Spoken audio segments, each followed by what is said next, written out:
I know there's things you cannot tell me.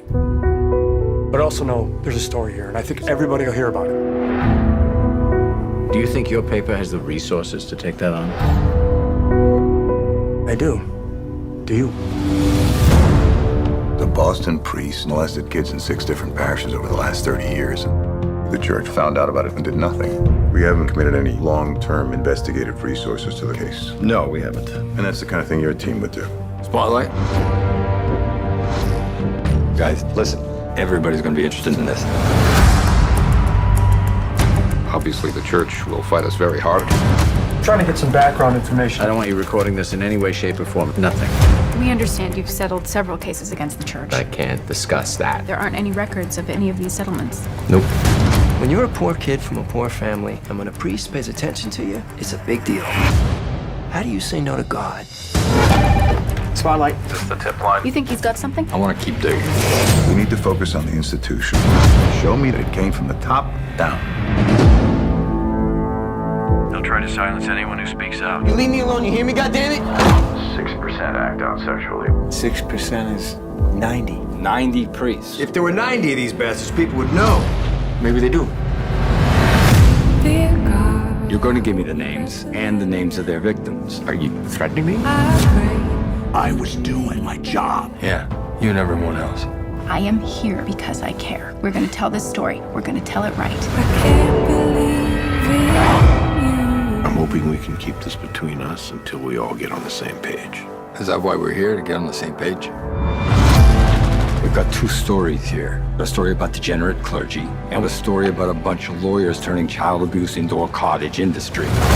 Which story do you want us to write? Because we're writing one of them. I'm not crazy. They control everything. This is not just Boston, it's a whole country, it's a whole world. They knew, and they let it happen. It could have been you. It could have been me. It could have been any of us.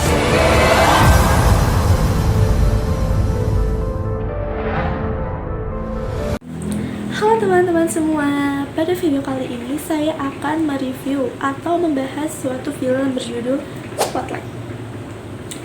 Film ini rilis pada tahun 2015 yang disutradarai oleh Tom McCarthy yang berdurasi selama 2 jam 8 menit. Sebelum kita lanjut, aku mau perkenalan dulu nih. Halo semua, nama aku Davina Aurin Najwa dengan NIM 2506321110. Aku berkuliah di Politeknik Negeri Jakarta, jurusan Teknik Grafika Penerbitan, Program Studi Penerbitan atau Jurnalistik. Video ini ditujukan untuk penyelesaian UAS mata kuliah Hukum Pers dan Kode Etik Jurnalistik. Selanjutnya kita akan membahas lebih dalam film Spotlight.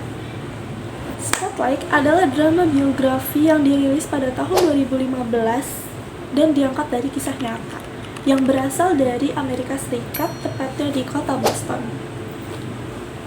Film ini menceritakan tim investigasi khusus surat kabar atau The Boston Globe yang bernama Spotlight.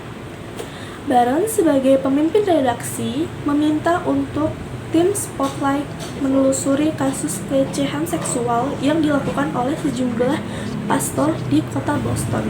Awalnya, mereka hanya menyelidiki satu kasus. Namun, setelah diinvestigasi lebih dalam, mereka menemukan bahwa ini adalah bagian dari masalah besar dan mencakup banyak korban.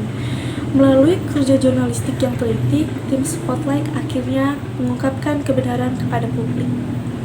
Salah satu adegan menarik adalah ketika jurnalis mulai mengumpulkan data dan mewawancarai korban. Mereka tidak langsung menerbitkan berita meskipun sudah memiliki beberapa informasi penting.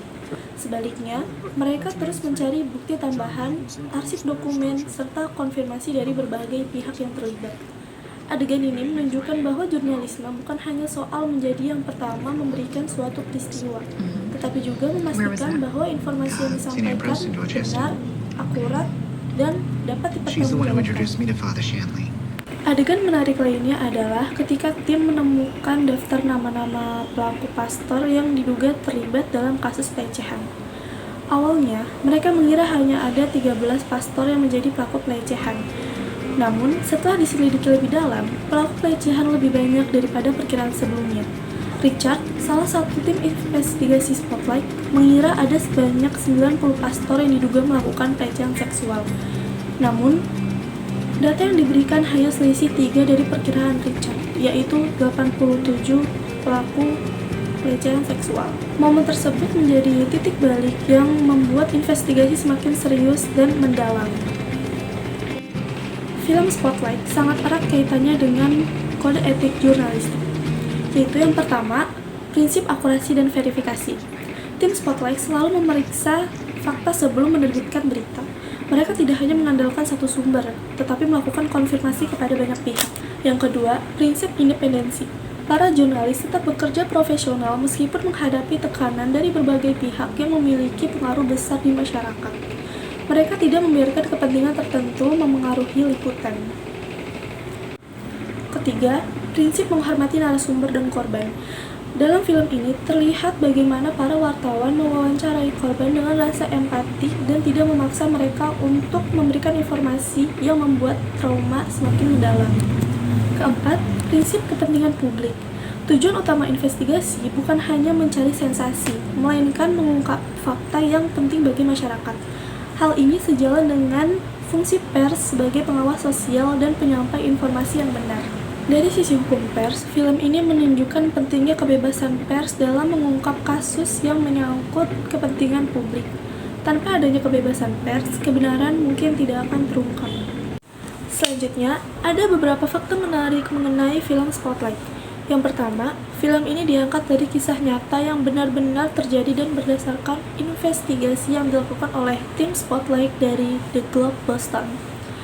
Yang kedua, film ini berhasil memenangkan banyak penghargaan, seperti Academy Awards ke-88 atau Oscar untuk kategori Best Picture and Best Original Screenplay, dan yang lainnya. Film Spotlight telah memberikan dampak yang besar bagi masyarakat. Film ini meningkatkan kesadaran publik tentang pentingnya pers untuk mengawasi kekuasaan dan mengungkap kebenaran. Selain itu, film ini juga menunjukkan bahwa jurnalisme investigasi memiliki peran penting dalam menjaga kepentingan masyarakat. Banyak orang menjadi lebih memahami bahwa tugas wartawan bukan hanya melaporkan suatu peristiwa, tetapi juga melakukan pengawasan terhadap berbagai bentuk penyalahgunaan kekuasaan. Kesimpulannya, Spotlight bukan hanya tentang investigasi, tetapi juga tentang integritas, tanggung jawab, dan pentingnya kebebasan pers. Film ini mengajarkan bahwa seorang jurnalis harus berpegang pada fakta, kode etik, dan kepentingan publik dalam menjalankan tugasnya. Terima kasih sudah menyimak review film Spotlight yang telah saya sampaikan. Semoga ulasan ini dapat menambah pemahaman kita mengenai hukum pers dan kode etik jurnalistik. Terima kasih sudah meluangkan waktunya untuk menonton video saya. Sampai jumpa di video berikutnya. Bye-bye!